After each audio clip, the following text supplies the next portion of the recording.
The clock on the nightstand glowed 2:47 a.m. when Lisa heard the soft creak of her bedroom door.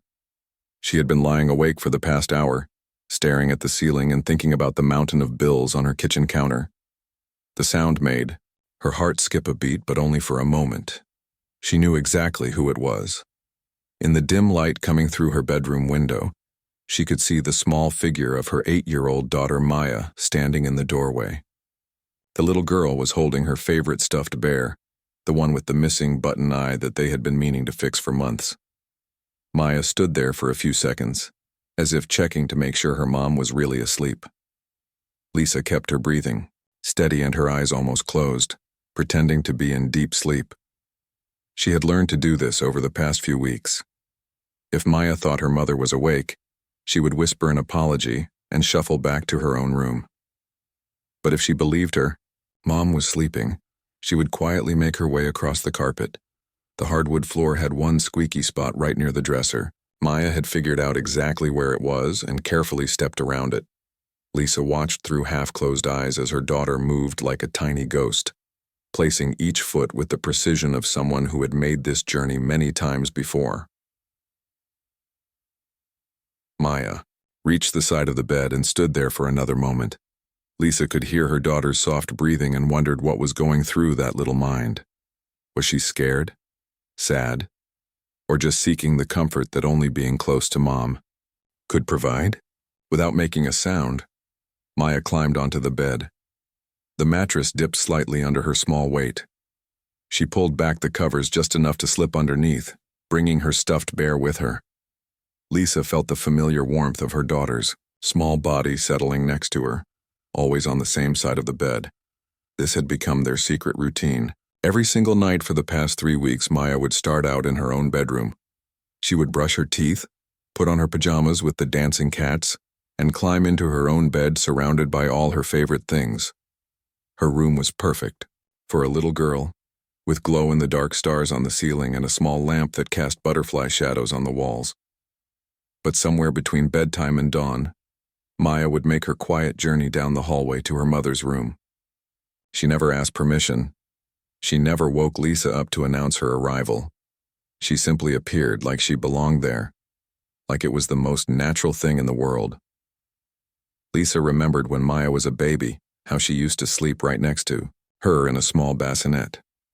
As Maya grew older, they had worked so hard to get her comfortable in her own space.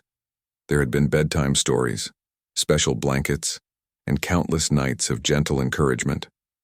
Maya had been so proud when she finally slept through the night in her own room. She would wake up in the morning and announce with a big smile that she was a big girl now. Those days felt like a lifetime ago. Now Maya would curl up next to her mother, fitting perfectly in the space between Lisa's arm and shoulder.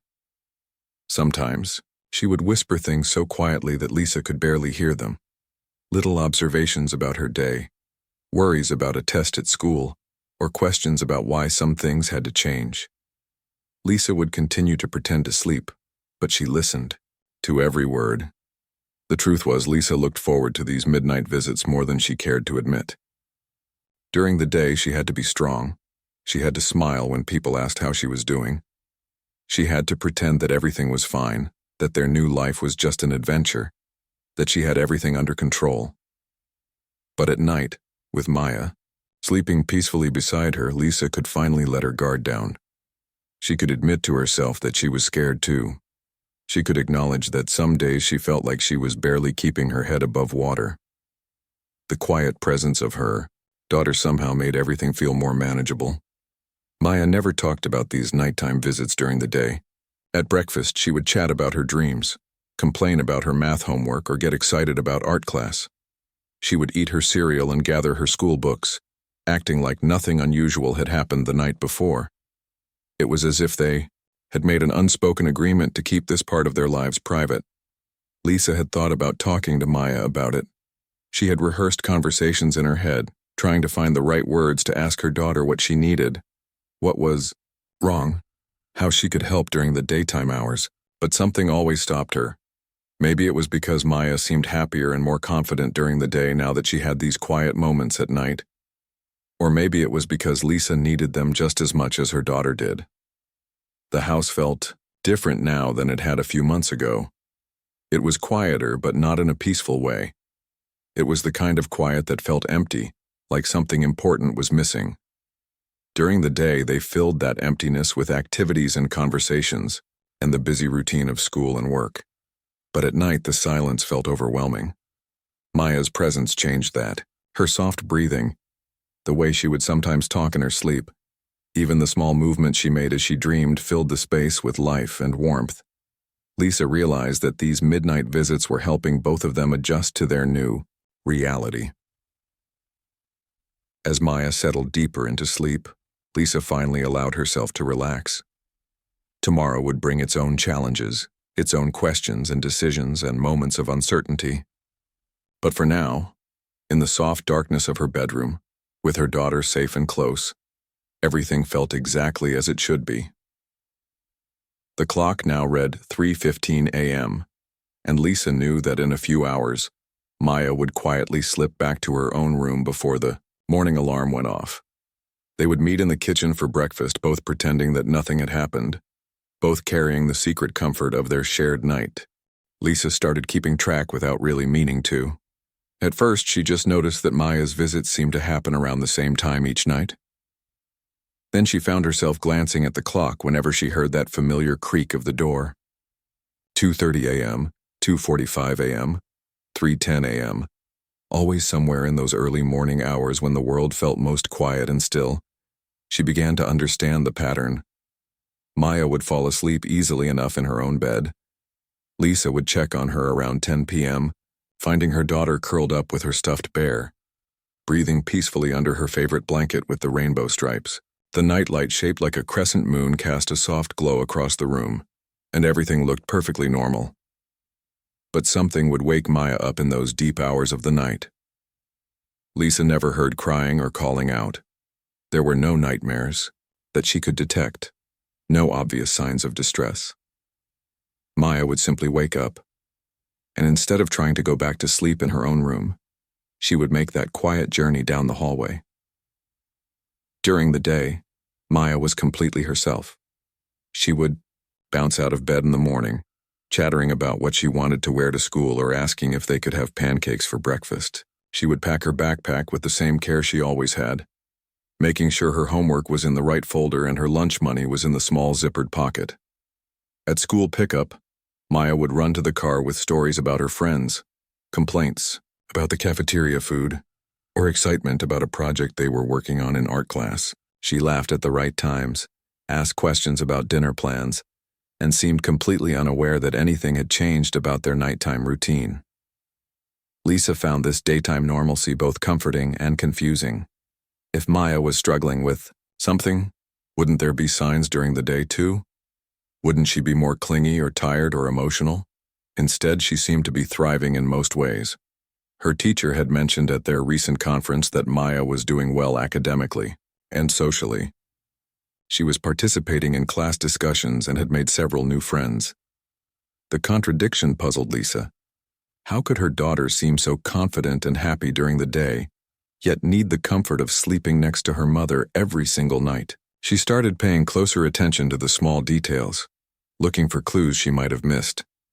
She noticed that Maya always brought the same stuffed bear on her midnight journeys. It was an old toy, one that had been a gift from her grandmother years ago.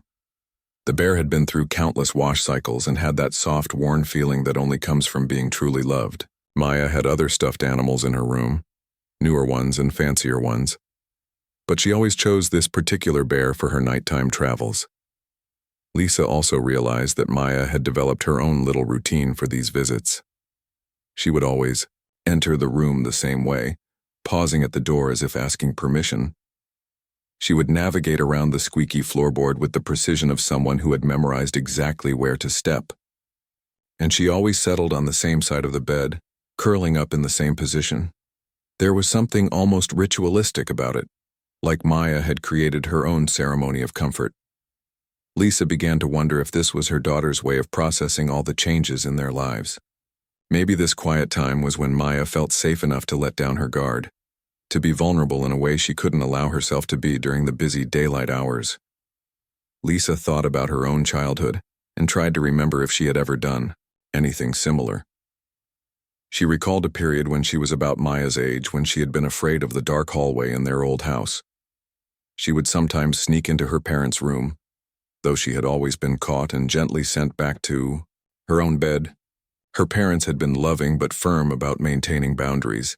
Now, as a mother herself, Lisa understood things differently. She could see that Maya's midnight visits weren't about defiance or testing limits. They were about finding safety and connection during a time when so many things felt uncertain. Lisa started noticing other small changes too. Maya had become more helpful around the house, offering to set the table or fold laundry without being asked. She seemed more aware of her mother's moods, quicker to offer hugs or ask if Lisa was okay. It was as if their nighttime connection was strengthening their daytime bond as well. Friends and family had opinions, of course. Lisa's sister thought she should address the situation directly, maybe set up a reward system to encourage Maya to stay in her own bed. Her mother suggested getting Maya a bigger nightlight or playing soft music in her room. The pediatrician had asked gentle questions about stress and changes at home, offering resources for children dealing with family transitions. Everyone meant well, but none of them lived in Lisa's house. None of them witnessed the peaceful way Maya would settle next to her, or saw how much more rested and content her daughter seemed in the mornings after these quiet visits. None of them understood that maybe sometimes the conventional wisdom about independent sleeping wasn't the most important thing. Lisa had tried researching online, typing phrases like child sleeping in parents' bed and nighttime comfort seeking into search engines during her lunch breaks at work. She found articles about sleep hygiene and attachment theory, blog posts from other parents sharing similar experiences, and expert opinions that ranged from strongly discouraging the behavior to celebrating it as a natural part of child development. The more she read, the more confused she became. Every expert seemed to have a different opinion, and none of them knew Maya personally. None of them understood the specific circumstances of their family or the particular needs of this particular child at this particular time. So Lisa decided to trust her instincts instead of the internet. She would continue to let Maya make these midnight visits, at least for now.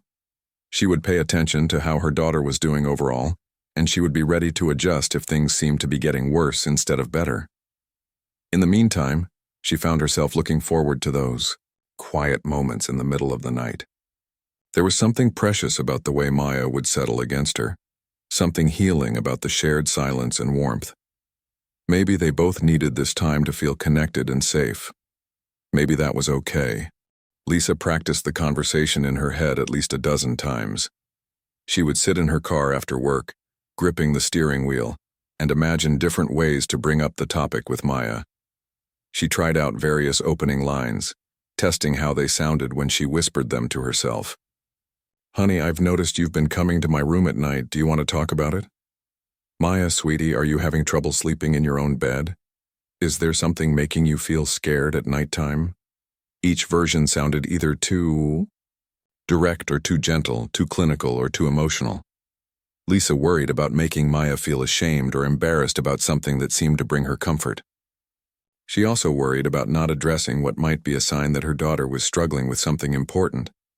The conversation felt urgent during the day, when Lisa was thinking clearly and had time to analyze the situation. She would plan exactly when to bring it up, maybe during their evening snack time or while they were driving to school.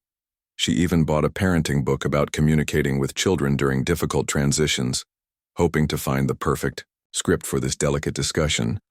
But every single morning when Maya appeared at the breakfast table with her hair messy from sleep and her pajamas wrinkled, the carefully planned words would disappear completely. Maya would slide into her chair and immediately start talking about her plans for the day, or she would ask questions about what they were having for dinner, or she would tell Lisa about a dream she had about flying elephants. How could Lisa interrupt these cheerful morning moments to ask about midnight fears and bedtime anxieties? How could she risk making Maya self-conscious about something that seemed to be helping her cope with whatever she was working through? Lisa started paying even more attention to Maya's overall mood and behavior, looking for the right opening to have this conversation naturally. She waited for signs of tiredness or stress, moments when Maya seemed sad or worried. but those moments rarely came during their daytime hours together. Instead, Maya seemed to be doing better than ever in many ways. She was more affectionate during the day, offering spontaneous hugs and telling Lisa, "I love you" at random moments. She was more cooperative about homework and chores, and she seemed more confident when talking about school and friends.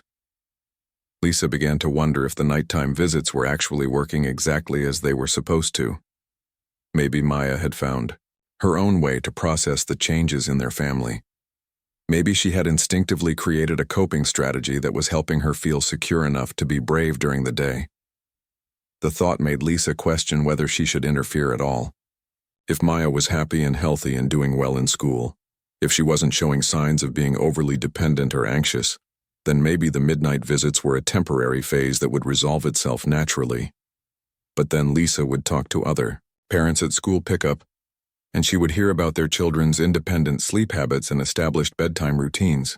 She would listen to stories about kids who slept peacefully in their own rooms all night long, and she would feel a familiar wave of uncertainty about whether she was handling things correctly.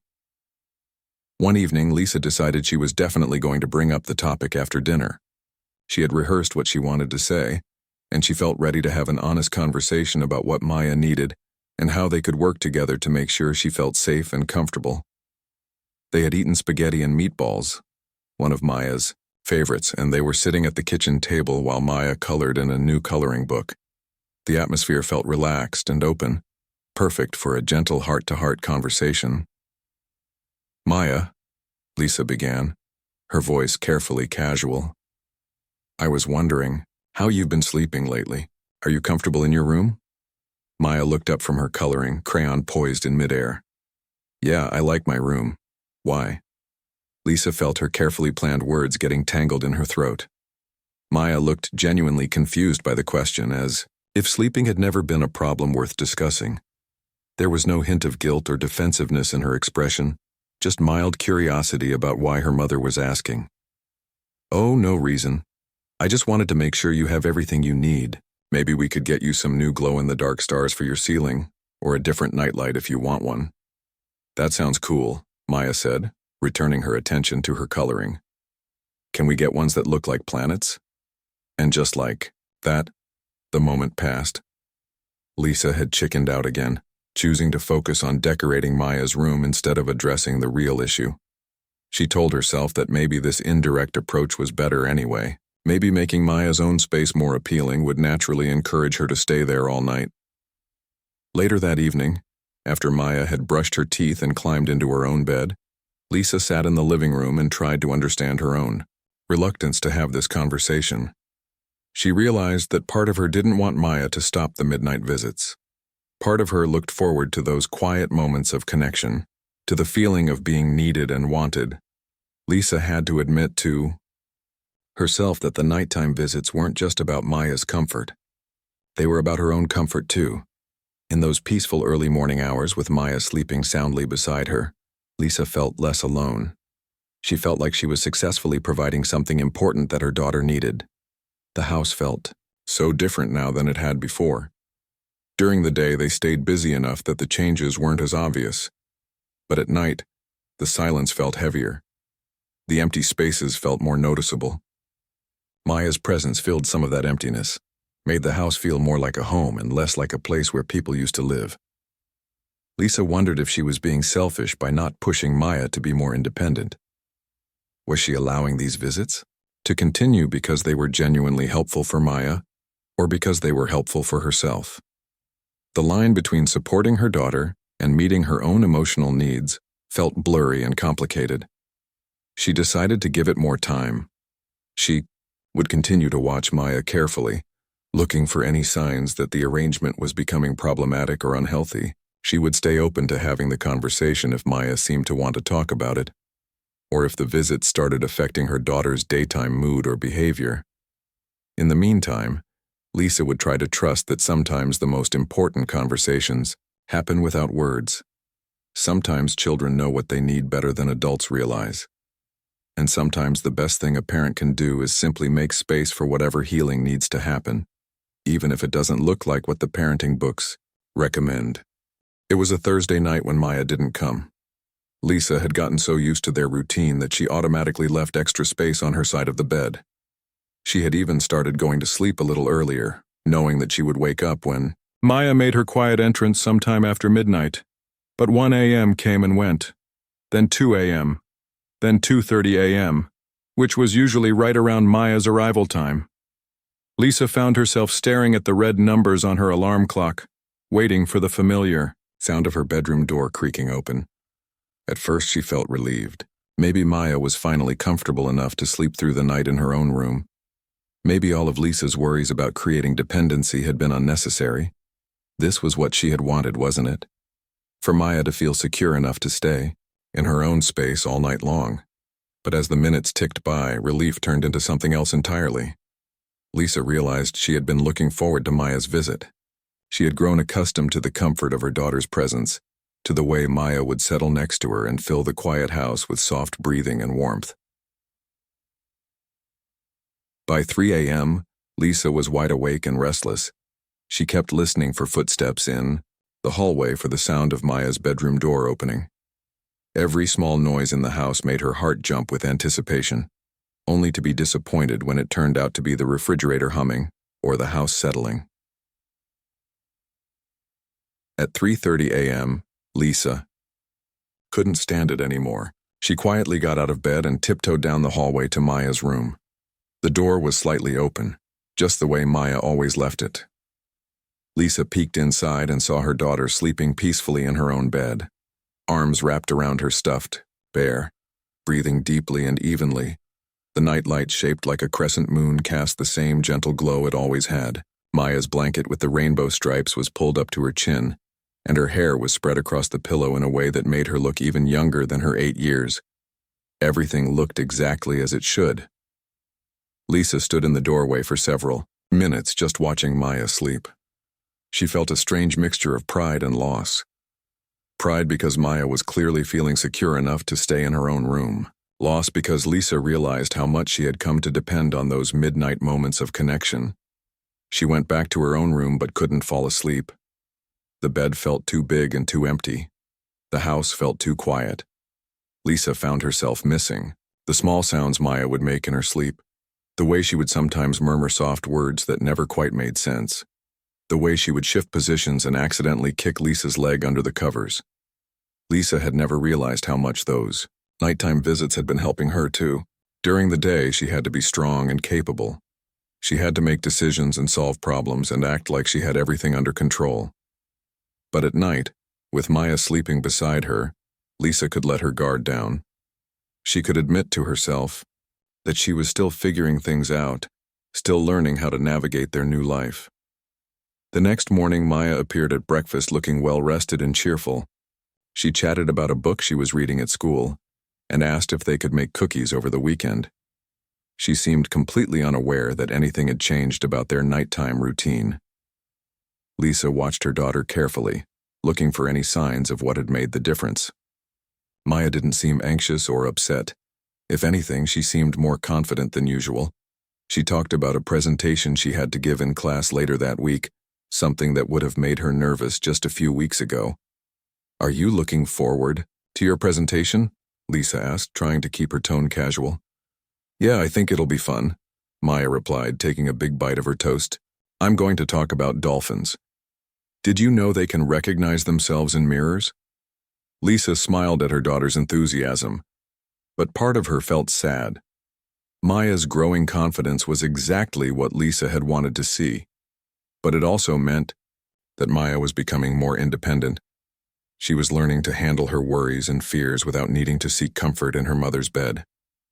That night, Lisa found herself hoping that Maya would make another midnight visit. She left the same space on her side of the bed and listened carefully for any sounds from Maya's room. But again, Maya slept peacefully in her own space all night long. The pattern continued for several more nights. Lisa would go to bed expecting Maya to appear, then spend hours lying awake when she didn't. During the day, Maya continued to seem happy and well-adjusted. She was sleeping better, eating well, and showing no signs of the anxiety that had driven her to seek comfort in her mother's room. Lisa realized that Maya had somehow known exactly what she needed and for how long she needed it. Without any adult guidance or intervention, Maya had used her mother's bed as a safe haven during a difficult transition period, and when she felt ready, she had naturally moved back to sleeping independently. It was both impressive and heartbreaking. Impressive because it showed how resilient and intuitive children could be when given the space to heal in their own way. Heartbreaking because it meant that phase of their relationship was over, and Lisa wasn't sure she had been ready to let it go. Lisa found herself missing those quiet moments more than she had expected. She missed the feeling of being needed in such a simple, direct way. She missed the peace that came from knowing Maya was safe and close. Most of all, she missed the sense of connection that had helped both of them feel less alone during a time when so many things in their lives had changed. But she also recognized that Maya's return to independent sleeping was a sign of healing and growth. Her daughter had found her own way through a difficult time, and she had emerged stronger and more confident. That was exactly what Lisa had hoped would happen, even if she hadn't expected it to happen quite so quickly or to feel quite so bittersweet. 3 months later, Lisa looked back on those midnight visits with a completely different understanding. What had felt confusing and complicated at the time now seemed like one of the most natural things in the world. Maya had needed something, and without any discussion or planning, they had found a way to provide it. Lisa realized that her daughter had been wiser than any of the parenting books or well-meaning advice from friends and family. Maya had somehow known exactly what she needed to feel secure during one of the biggest transitions of her young life. She had created her own bridge between the scary uncertainty of change and the comfort of knowing she wasn't alone. The beauty of it was in its simplicity. There had been no complicated bedtime routines to establish, no rewards or consequences to negotiate, no long conversations about feelings and fears. Maya had simply shown up when she needed comfort, and Lisa had made space for her. It was love, in its most basic form, expressed through presence rather than words. Now Maya slept peacefully in her own room most nights. She had decorated the walls with new glow-in-the-dark planets that they had picked out together, and she had arranged her stuffed animals in a careful semicircle around her pillow. She would go to bed at her regular time, brush her teeth, and settle into her own space with the confidence of a child who knew she was safe and loved. But occasionally, Maya would still appear at Lisa's bedroom door.